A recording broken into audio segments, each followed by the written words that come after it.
नमस्कार बच्चों, आज हम जानेंगे कि जिसके ऊपर भारत के अंदर सबसे ज्यादा बवाल मच रहा है, यूसीसी। जी हाँ, यूसीसी वो क्या है। बहुत सारी वीडियोस हैं यूट्यूब के ऊपर जो बताती हैं यूसीसी के बारे में, बट आज अपनी इस वीडियो में मैं स्पेशल क्या लेके आया हूँ।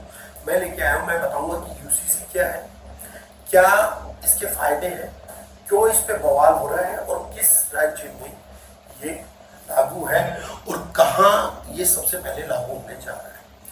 तो यानी कि यूसीसी के फायदे और क्यों ये जरूरी है, ये बात आज अपनी इस वीडियो में हम लोग डिस्कस करेंगे। तो चलिए सबसे पहले जानते हैं कि यूसीसी होता है, मतलब है क्या चीज। यूसीसी जो है वो है क्या चीज, तो आज हम जानेंगे इसके बारे में। सबसे पहले बच्चों जानते हैं कि यूसीसी क्या होता है। आप समझिए, यूसीसी होता है, यूसीसी है यूनिफॉर्म सिविल कोड। अब इसको सरल भाषा में मैं बताऊंगा आपको कि यूनिफॉर्म समान सिविल नागरिक कोड संहिता, यानी कि समान नागरिक संहिता। अब एक देखिए, आपने नोट किया होगा, ये जो है सिविल कोड, नागरिक संहिता, ये क्या चीज है। समान यानी जैसा नागरिक संहिता क्या है। अब देखिए, आप ना एक मान के चलिए, जैसे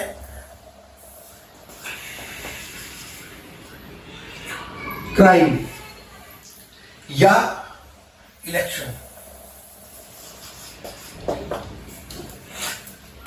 क्राइम के लिए होता है दोस्तों दंड संहिता। दंड संहिता यानी कि अगर आप कोई क्राइम करते हैं भारत के अंदर, तो आपको जो दंड मिलेगा, यानी जो आपको सजा मिलेगी, वो पूरे भारत के अंदर क्या है, एक ही है। यानी कि अगर कोई भी क्राइम की जो सजा है, दंड संहिता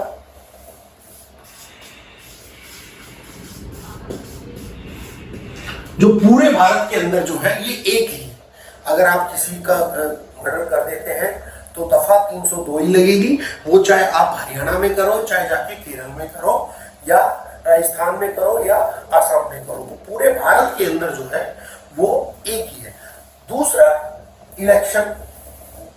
अब ये इलेक्शन में क्या लगती है, आचार संहिता। क्या लगती है, आचार संहिता।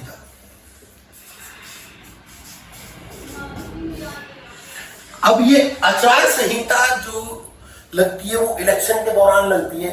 जब इलेक्शन होता है तो आप देखते हो ना कि कुछ समय पहले आपका जो है प्रचार बंद कर दिया जाता है, और कोई भी नई आप जो लुभावनी जितनी भी कोई भी डिक्लेरेशन या कोई भी ऐसी लुभावनी आप वो नहीं ला सकते। तो वही चीज है, वो होती है आचार संहिता जो इलेक्शन के समय लगती है। तो वो भी पूरे भारत में एक ही है। आप चाहे दिल्ली में इलेक्शन हो, चाहे मद्रास में, बम्बई में इलेक्शन हो, इधर चाहे राजस्थान में इलेक्शन हो या असम में इलेक्शन हो, सब जगह ये एक ही है। पर अब उसी तरह है दोस्तों यूसीसी। इसी तरह यूनिफॉर्म सिविल कोड। अब इसमें और इसमें क्या फर्क है, देखिए मैं अब आपको समझाता हूँ सरल भाषा में, बिल्कुल आपको समझ में आएगा।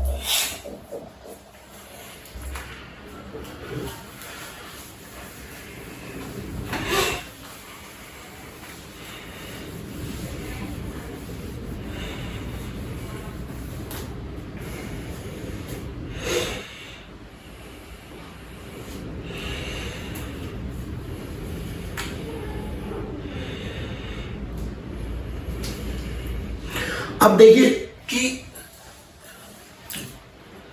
अब सबसे पहले समझते हैं कि ये यूसीसी के अंतर्गत आएगा क्या, यानी यूसीसी के अंतर्गत क्या क्या चीजें जो है जो समान होनी चाहिए, जो गवर्नमेंट कह रही है। उसमें है विवाह,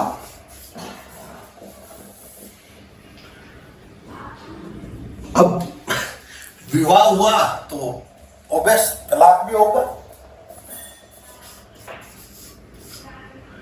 मतलब ये और ये आपस में जुड़े हुए हैं। मैं यही नहीं कह रहा कि विवाह हुआ तो तलाक होना ही होना है, बट कुछ कंडीशन में ये भी होता है जब नहीं बनती है तो भाई। और वसीयत या गोद लेना। अब देखिए विवाह के अंदर अब एक चीज समझते हैं। सबसे पहले हमारे संविधान में अनुच्छेद 25 है जो ये कहता है कि सबको अपनी धार्मिक आजादी है अपने अपने धर्म को मानने और अपने धर्म के अनुसार काम करने का। अब देखिए सबके धर्म अलग अलग है, कोई हिंदू है, कोई मुस्लिम है, कोई सिख है, कोई ईसाई है, कोई सब अलग अलग तरीके रीति रिवाज है, सब अलग अलग तरीके से चलते हैं। किसी का रीति रिवाज सेम नहीं है। हिंदू शादी करता है तो ऐसे हवन कुंड के फेरे लेके करता है, मुस्लिम शादी करता है तो कबूले कबूले कबूले करता है, और ईसाई क्या बोलते हैं उसको कैंडल लेके शादी कर लेता है। तो सबके जो है विवाह करने के तौर तरीके अलग हैं। तो संविधान का अनुच्छेद 25 क्या कहता है कि सबको अपनी धार्मिक आजादी देता है।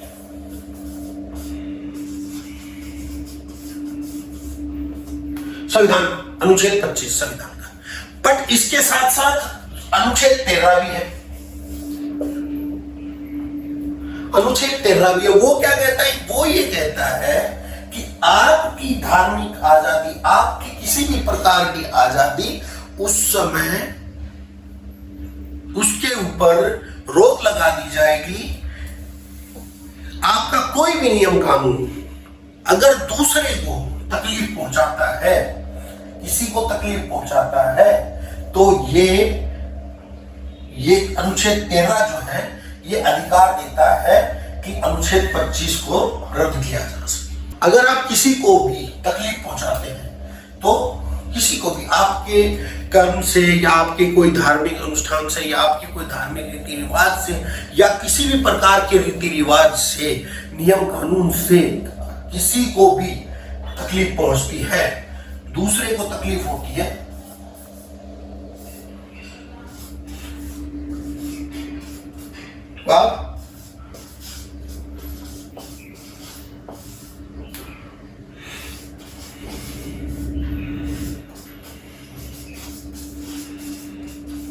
यानी आप दूसरे को, किसी को भी अपने नियम से तकलीफ नहीं दे सकते।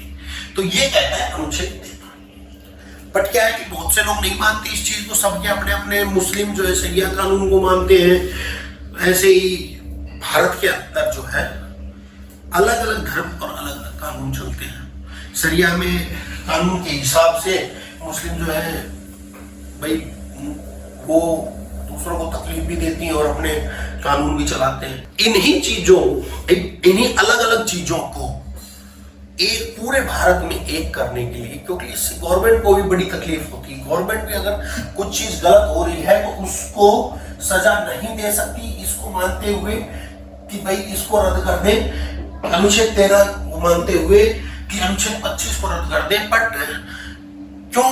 क्योंकि उनके जो धर्म में जो कानून है वो उस चीज की इजाजत देते हैं। वो शरिया कानून जो है वो गलत करने की भी इजाजत देते हैं। तो इसलिए उन चीजों को खत्म करने के लिए कि गलत चीजें जो है वो खत्म हो जाए, उनके लिए गवर्नमेंट जो है यूसीसी लागू करना चाहिए। चलिए आप आगे। अब देखिए सबसे जरूरी चीज, यूसीसी जरूरी क्यों?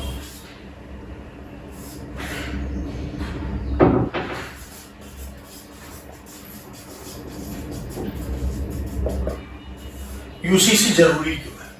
अब एक एक चीज, एक एक टॉपिक को समझते हैं दोस्तों। जो एक एक टॉपिक है ना, इन चारों को एक एक करके समझते हैं। सबसे पहले समझते हैं विवाह को, कि विवाह, यूसीसी के अंदर विवाह आता है।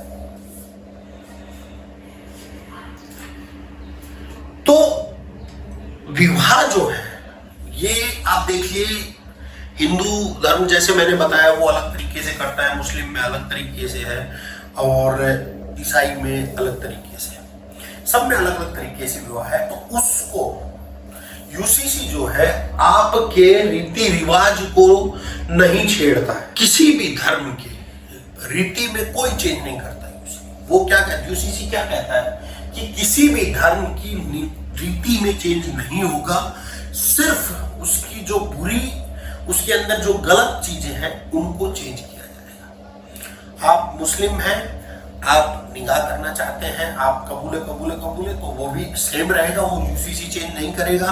आप हिंदू हैं, हवन कुंड के फेरे लेके करना चाहते हैं तो वो भी सेम रहेगा।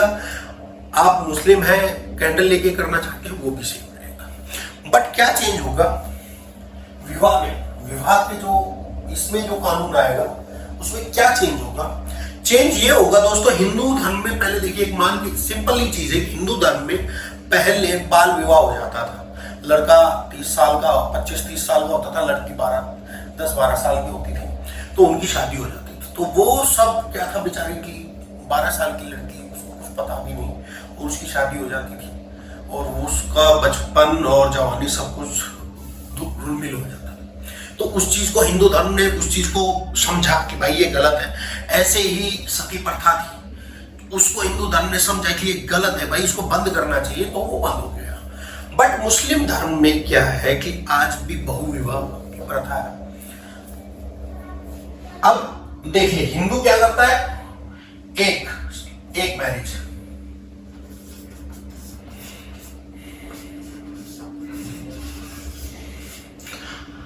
बहुविवाह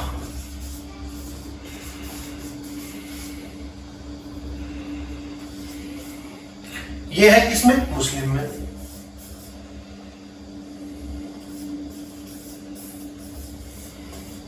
बहुविवाह प्रथा। अब इस बहुविवाह के लिए भी दोस्तों आप मान के चलिए कि कुछ क्राइटेरिया है, कि वो क्राइटेरिया क्या है कि या तो पहली बीवी मर गई हो,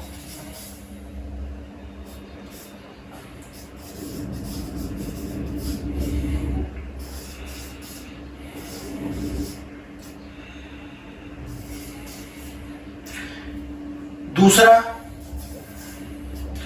पहली बीवी की लिखित रजामंदी,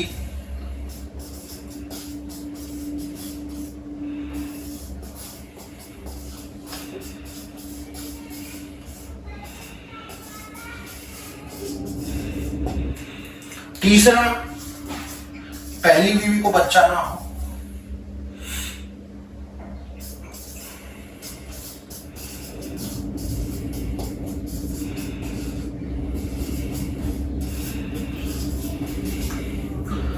अब देखिए ये जो पॉइंट है, पहली बीवी की अगर डेथ हो गई है तो ये जायज है। देखो हिंदू में भी करते हैं दूसरी शादी और मुस्लिम में भी करते हैं, तो समझ में आता है। दूसरा कि पहली बीवी से लिखित रजामंदी। अब भाई आप पहली बीवी जो है आपके घर पे रह रही है, आप उससे जबरदस्ती करके उसके ऊपर जोर दे के उससे लिखित रजामंदी ले लेंगे, बेचारी क्या करेगी, कहां जाएगी, देनी पड़ेगी। फिर तीसरा पहली बीवी को बच्चा ना, अरे इसमें किसी की गलती नहीं हो सकती, ये सब जो है मतलब इसमें औरत की कोई गलती नहीं है कि उससे बच्चा हो रहा है नहीं हो रहा। तो उस कंडीशन में ये जो पहला तो ठीक है, पर ये जो दूसरी दो चीजें ये सही नहीं है। बहुविवाह प्रथा बिल्कुल गलत है। अब इन्हीं चीजों को कि भाई इसमें कुछ अलग रिवाज है, इसमें कुछ कुरीति है, इसमें तो उन हिंदुओं ने तो अपनी कुरीति ठीक कर ली, मुसलमानों ने नहीं की, क्यों पढ़ा लिखा नहीं है भाई। तो इन चीजों को कि भाई यूसीसी के अंतर्गत जब हो जाएगा तो शादी ब्याह के कानून एक ही रहेंगे पूरी इंडिया के अंदर। वो कानून क्या होंगे, जो कानून संसद में पारित किए जाएंगे वो कानून शादी ब्याह के पूरी इंडिया के अंदर, जो हमारा संविधान बोलेगा वो कानून पूरी इंडिया के अंदर एक होंगे शादी। ऐसे ही आता है। अब दूसरा पॉइंट है तलाक। अब इसमें भी देखिए, इसको भी समझिए, हिंदू मुस्लिम सिख ईसाई जो है, इसमें हिंदू और ईसाई और सिख तो एक तरीके से तलाक लेता है, मुसलमान तलाक तलाक तलाक बोल के कहानी को खत्म कर देता है। तो उस चीज को भी अब पूरे इंडिया के अंदर तलाक लेने का भी एक कानून रहेगा, किसी का भी अलग अलग तरीके का नहीं रहेगा। रिवाज, रीति, मैं फिर कह रहा हूं यूसीसी रीति नहीं बदल रहा। अब जिनको तकलीफ हो रही है वो पता नहीं क्यों हो रही है, आपकी रीति को चेंज नहीं कर रहा, पर आपके नियमों को चेंज कर रहा है। वो नियम जो दूसरों को, जो अनुच्छेद 13 है उसको ये प्रॉपरली लागू कर रहे हैं। क्यों अनुच्छेद 13 लागू क्यों नहीं हो पाता था? कि उसके लिए कई बार क्या होता था कि भाई मेरा धर्म का कानून या अनुच्छेद 25 मुझे बोलता है कि मैं अपनी धार्मिक आजादी है मुझे, और मेरे धर्म में अलग कानून है। तो वो चीजों को यूसीसी ढंग से, यूसीसी क्या करेगा, जो 13 है उसको ढंग से लागू कर देगा कि भाई आप दूसरे को तकलीफ देके अपनी चीजें नहीं लागू कर सकते।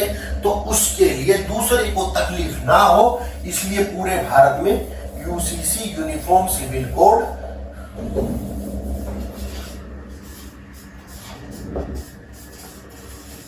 लागू कर दिया गया।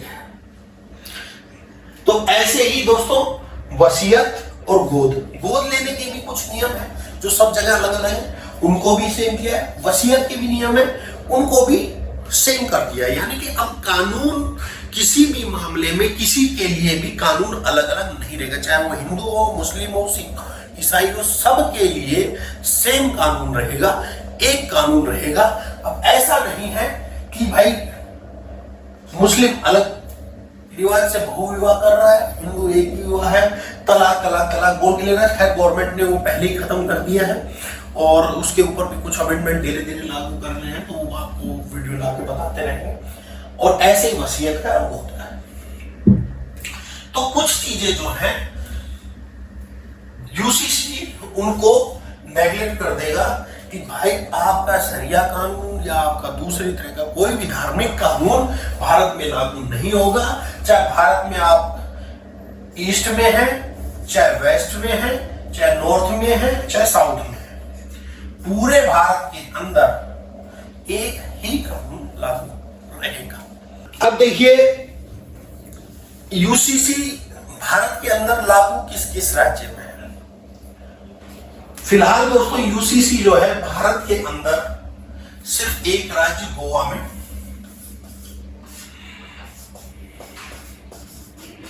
गोवा में लागू। और ये जब जिस गोवा की पहली जब संसद बनी थी, उसकी सरकार बनी थी, तभी से ये लागू है। और फिलहाल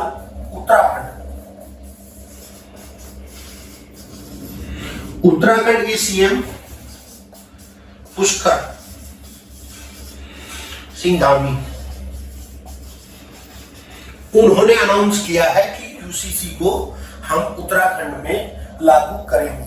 तो गोवा में तो पहले से लागू है, तो जो उत्तराखंड है वो पहला राज्य होगा जो इसको अभी लागू करने वाला है।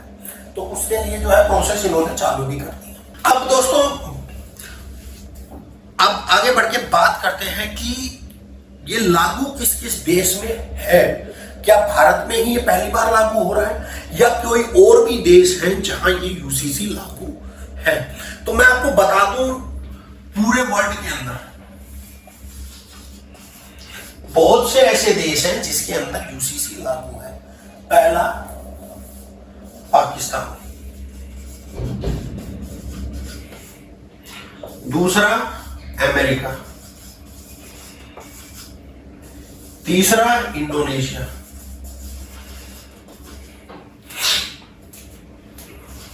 चौथा आयरलैंड,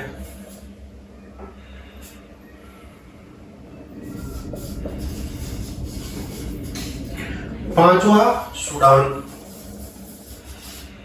छठा तुर्की, सातवां बांग्लादेश। तो देखिए बहुत लंबी लिस्ट है ये। ऐसे तो बहुत से देश हैं जिनमें यूसीसी लागू है। और देखिए पाकिस्तान और बांग्लादेश हमारे पड़ोसी हैं, जब उन्होंने लागू कर रखा हमें क्या दिक्कत है लागू करने में भी। सेम चीजें जो है ये और ये सेम चीज हम लागू करना चाह रहे हैं। तो दोस्तों यूसीसी जो है यूनिफॉर्म सिविल कोड आपकी धार्मिक आजादी को नहीं वो कर रहा है, उसके ऊपर रोक नहीं लगा रहा है, बट आप धार्मिक आजादी के उसमें कोई गलत काम ना करें, दूसरे को दुखी ना करें, इसलिए पूरे भारत में एक कानून विवाह, तलाक, वसीयत, गोद यानी कि यूनिफॉर्म सिविल कोड नागरिकों के लिए। तो ये जो है ये यूसीसी है। तो दोस्तों मिलेगी नेक्स्ट वीडियो में, टिल देन ओके टाटा। और हाँ, वीडियो अच्छी लगी हो तो वीडियो को लाइक कर दीजिए और चैनल पे नए हैं तो चैनल को सब्सक्राइब कीजिए। मिलेंगे नेक्स्ट वीडियो में, till then okay tata bye bye.